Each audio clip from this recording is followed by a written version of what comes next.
All right, need to cut holes for the can lights. It's 6 1/4 inches, so I bought a 6 1/4 inch diameter hole saw, and I'm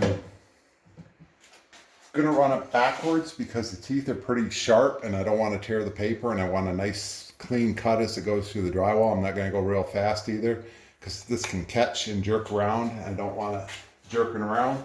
So the first thing I do is I will run it forward. There's the hole I need. Whoops. So that's all I'm doing is drilling it forward to get the hole in there. I don't want to cut the paper going forward. I'm going to go backwards and cutting the paper backwards so I don't really tear it.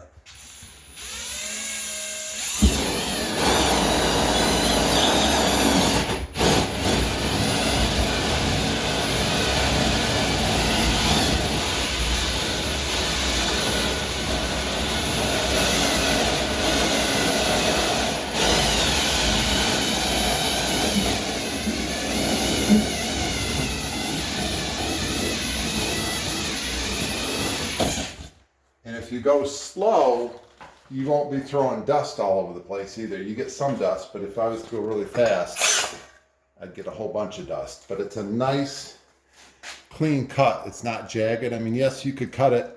I see some people, they mark it, on the paper, and then they cut it like that. But it's just a nice, clean cut.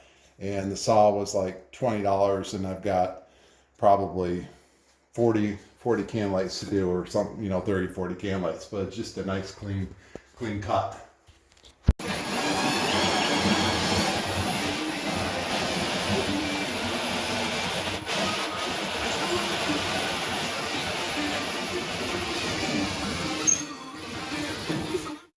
I need to make a 6-inch circle here, drawing, so I just took a piece of copper wire, measured the distance from here to here. I want it just a little bit bigger, so I just draw it like that.